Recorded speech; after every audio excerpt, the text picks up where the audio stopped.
Assalamualaikum warahmatullahi wabarakatuh. Alhamdulillahillazi hadana lihaza wa ma kunna linahtadiya laula an hadzanallah. Ashhadu an la ilaha illallah wahdahu la syarika lah wa ashhadu anna Muhammadan abduhu wa rasuluh. Allahumma salli wa sallim ala Muhammadin wa ala alihi wa sahbihi ajma'in, amma ba'du. Pertama-tama kita panjatkan puji dan syukur kehadirat Allah Subhanahu wa taala atas segala nikmat dan karunia yang dilimpahkan kepada kita semua. Selawat dan salam semoga senantiasa tercurah bagi junjungan kita Nabi besar Muhammad sallallahu alaihi wasallam, bagi keluarganya, para sahabat, kaum muslimin wal muslimah, umat Muhammad sallallahu alaihi wasallam yang terpilih dan terhormat. Saudara, kajian kita berjudul Jauhi Para Pendosa. Saudara, mari kita jemput firman Allah. A'udzu billahi minasyaitonir rajim. Bismillahirrahmanirrahim. In asantum li anfusikum wa in asa'tum falaha. Artinya, jika kamu berbuat kebaikan, maka kebaikan itu akan kembali kepada dirimu sendiri. Namun jika engkau berbuat kejahatan, maka kejahatan itu juga kembali kepada dirimu sendiri pula. Saudara, berbuat jahat itu ibarat kita meludah ke atas langit. Jangan kau pikir ludahmu itu akan sampai dan mengotori langit itu, tidak. Tapi dia akan jatuh di puncak hidung sendiri. Itulah perbuatan jahat itu. Surat Al-Isra surat 17 ayat 7. Saudara yang berbahagia, umat Muhammad sallallahu alaihi wasallam yang terpilih dan terhormat. Pada zaman jahiliyah, orang-orang berbuat dosa, menguburkan anak perempuannya hidup-hidup, membunuh, menyiksa, dan memukul sesama sampai mati. Karena memang mereka belum berpengetahuan. Dan kala itu belum ada yang namanya hak azazi manusia. Saudara, tapi di zaman modern yang sudah mengglobal ini, ilmu pengetahuan manusia sudah cukup luas dan tinggi.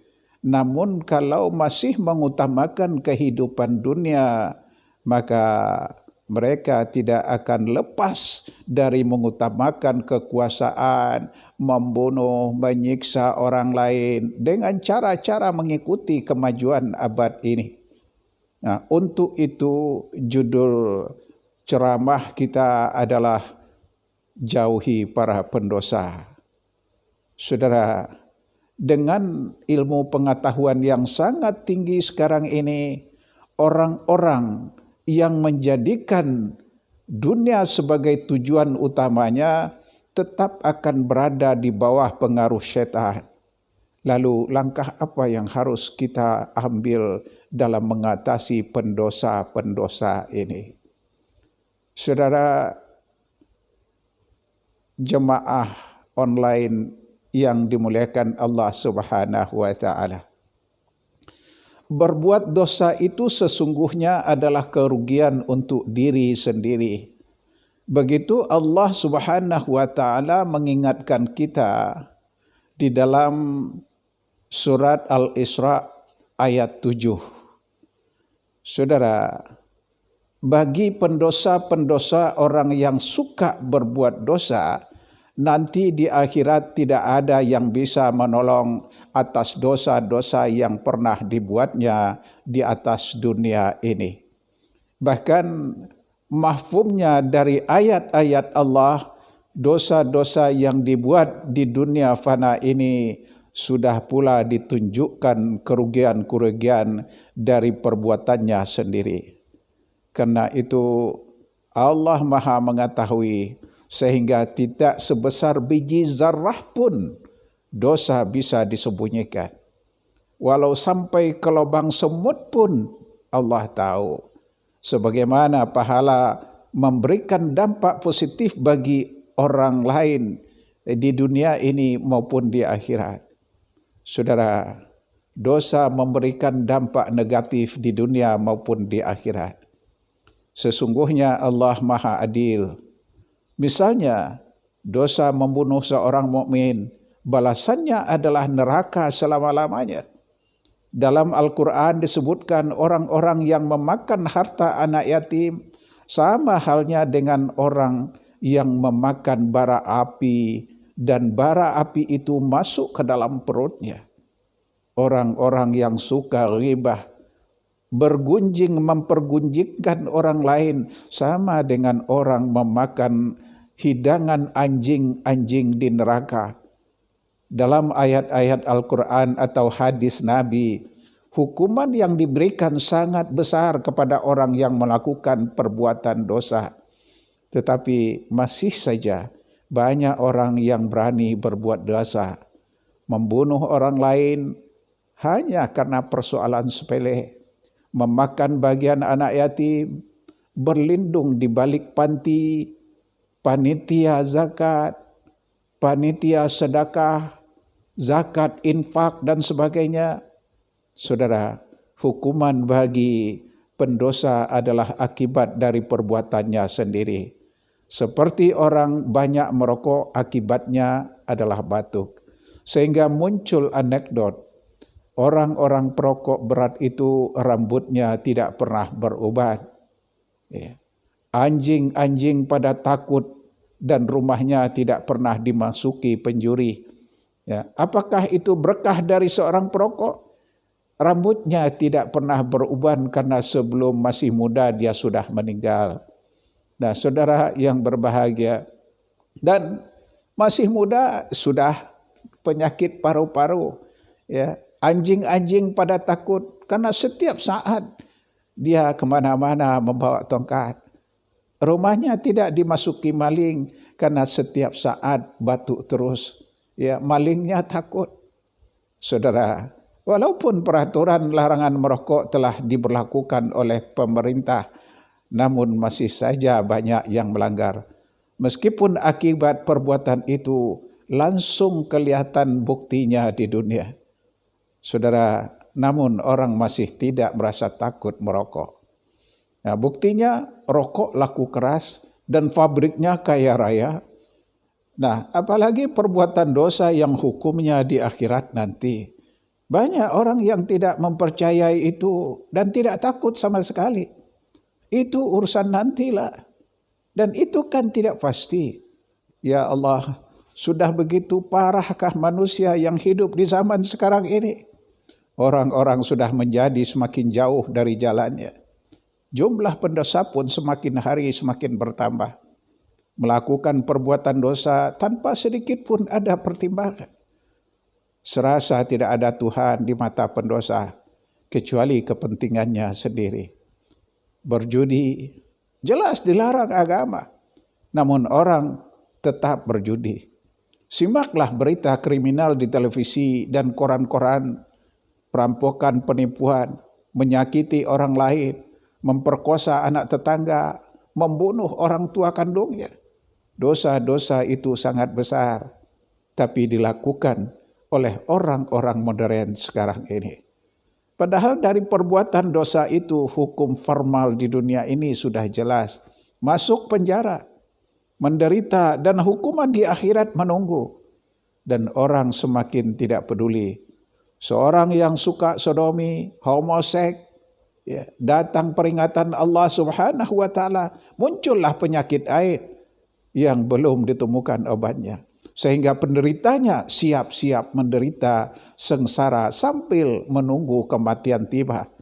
Sekarang jumlahnya penderita penyakit Indonesia ini kaum homo semakin terang-terangan bergandengan tangan dan tidur dengan pasangannya sesama lelaki. Firman Allah Subhanahu wa taala, A'udzu billahi minasyaitonir rajim. Bismillahirrahmanirrahim. Fakullan akhazna bizambihi faminhum man arsalna alaihi hasibah wa minhum man akhazat khuzaihah wa minhum man kasafna bihi ard wa minhum man aqraqna wa ma kana lahu liyazlimahum walakin kanu anfusahum yazlimun. Artinya, setiap orang kami hukum berdasarkan dosanya. Di antara mereka ada yang kami kirim kepada mereka satu bencana. Sebagian mereka ada yang disambar petir. Sebagian mereka ada yang ditelan bumi. Dan sebagian mereka ada yang kami tenggelamkan. Dan Allah tidak menzalimi mereka. Akan tetapi mereka lah yang menzalimi diri mereka sendiri. Surat Al-Ankabut, surat 29 ayat 40. Saudara kaum muslimin, umat Muhammad sallallahu alaihi wasallam yang terpilih dan terhormat. Akibat perbuatan dosa yang dilakukan seseorang bisa mendatangkan bencana di dunia. Tidak hanya mengalami kerugian materi, bisa kerugian bagi kesehatan, ya, dari apa yang dilakukan oleh manusia itu sendiri. Perbuatan dosa yang bisa mengubah nikmat Allah, ya, bersikap zalim kepada orang lain. Dampaknya bagi pendosa ialah dapat meninggalkan kebiasaan berbuat baik. Berpura-pura berbuat kebaikan, tidak berterima kasih atau bersyukur, atau kufur atas nikmat-nikmat Allah. Perbuatan memutuskan tali silaturahim, menangguhkan salat sampai habis waktunya. Orang yang selalu salat tapi lupa meninggalkan wasiat sampai ajal tiba. Orang yang menahan harta zakat, kemudian ia lupa sampai akhir hayatnya, maka ia akan sangat menyesal dengan apa yang ia lakukan itu. Ia berdosa karena menahan milik orang lain. Dosa-dosa yang menyebabkan turunnya penyakit, yaitu meremehkan orang alim, sikap merasa diri lebih tinggi dari orang lain, mengejek sesama. Saudara, dosa yang menyebabkan terhalangnya rezeki, yaitu karena menonjolkan kefakiran, tidur sebelum waktu isya, tidur subuh dan meninggalkan salat, mengeluh dan menyalahkan Allah dengan mengatakan, Allah tidak adil. Banyak betul daftar dosa yang selama ini masih terus dikerjakan oleh manusia. Minum arak, berjudi, melacur atau berzina, tidak menolong orang-orang yang teraniaya, meninggalkan amar ma'ruf nahi mungkar, membiarkan kezaliman yang terang-terangan di mata kaum muslimin, melakukan perbuatan keji secara nyata, menghalalkan hal-hal yang dilarang, tidak mematuhi nasihat orang-orang yang baik, melakukan kejahatan, bersumpah palsu di pengadilan, bersumpah untuk memenangkan teman atau mengalahkan lawan, berkata bohong, menutupi jalur kerja umat Islam, mengaku beriman tanpa ada kebenaran di dalam dirinya. Saudara, dosa-dosa yang menyebabkan terhalangnya doa, yaitu berniat buruk, memiliki jiwa yang kotor, melakukan sifat munafik terhadap teman, tidak mempercayai terkabulnya doa, meninggalkan takarub kepada Allah dengan cara meninggalkan amal kebaikan dan meninggalkan sedekah, berbicara dengan kata-kata yang kotor dan keji. Dosa-dosa yang menyebabkan hujan tidak turun adalah hakim yang memutuskan perkara dengan kezaliman, memberikan kesaksian palsu atau menyembunyikan kesaksian, menahan memberikan zakat atau menahan membayar utang, menahan memberikan bantuan kepada orang-orang yang memerlukan dan kepada orang-orang yang taat. Hati yang beku sehingga tidak memberikan bantuan kepada orang fakir dan papa, menzalimi anak-anak yatim dan janda, menghardik orang-orang yang memohon dan meminta bantuan. Itulah sejumlah dosa yang memberikan dampak-dampak negatif di dunia ini dan menunggu azab di akhirat kelak. Saudara kaum muslimin, umat Muhammad sallallahu alaihi wasallam yang terpilih dan terhormat. Apa-apa yang telah diinformasikan kitab suci Al-Quran kepada orang-orang yang melakukan dosa-dosa telah banyak terbukti kebenarannya. Segala macam keresahan yang sekarang timbul membuat lenyapnya rasa tenang dan damai. Sesungguhnya karena manusia belum bisa bebas dari perbuatan-perbuatan dosa yang menjadikan larangannya. Apalagi dosa-dosa itu sengaja diperbuat dengan latar belakang material, ya, uang atau finansial. Celakalah hamba-hamba material, hamba uang. Begitu sabda Rasulullah sallallahu alaihi wasallam. Tetapi tetap saja orang tidak percaya kalau hidup tidak mengejar uang bisa hidup bahagia. Sehingga tidak sedikit orang yang tersesat pada jalan-jalan yang harus ditempuh dalam mendapatkan uang. Dengan melanggar ketentuan tidak halal dan perbuatan dosa, tidak sedikit hakim memutuskan perkara berdasarkan finansial. Siapa yang punya uang, kaya raya, perkara seberat apapun bisa lolos. Maka dosa ini yang sering terjadi adalah koruptor yang punya banyak uang hasil dari korupsi. Akhirnya dibebaskan hakim. Ketenangan dan kedamaian apalagi yang bisa dirasakan oleh rakyat yang terang-terangan melihat perbuatan dosa yang menusuk hati ini. Jawabannya adalah kita sedang mengalami krisis akidah, krisis kepercayaan.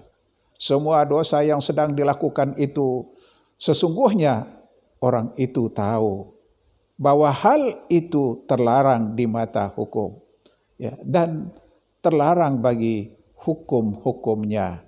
Jika akidah itu sudah terlepas, ia menjadi murtad, keluarlah dia dari Islam. Dan ingatlah, hukum-hukum sebab akibat, sebagaimana hukum-hukum kemasyarakatan, adalah bersifat umum dan pasti. Begitu juga hukum Allah, bersifat pasti. Jadi bagi siapa saja yang melakukan perbuatan dosa, tetap akan mendapat ganjaran dari dosa yang diperbuatnya. Wahai umat muslim yang mulia, marilah sama-sama kita jauhi perbuatan dosa itu. Dan siapkan barisan, singsingkan lengan baju, dan majulah bersama umat Islam lainnya untuk senantiasa menolak orang-orang sengaja melakukan dosa demi keuntungan pribadi dengan merugikan orang lain. Karena orang-orang itu sudah keluar dari akidahnya. Semoga kita semua umat Islam dapat dipanjangkan umur kita dan tetap dalam lindungannya agar bisa melaksanakan tugas-tugas melawan setiap kebatilan. Menggelorakan api Islam yang merupakan agama untuk kebaikan seluruh umat manusia. Mudah-mudahan Allah memudahkan kita dari akibat yang dibuat oleh pendosa-pendosa ya di negeri ini. Amin ya rabbal alamin. Billahi taufiq wal hidayah. Assalamualaikum warahmatullahi wabarakatuh.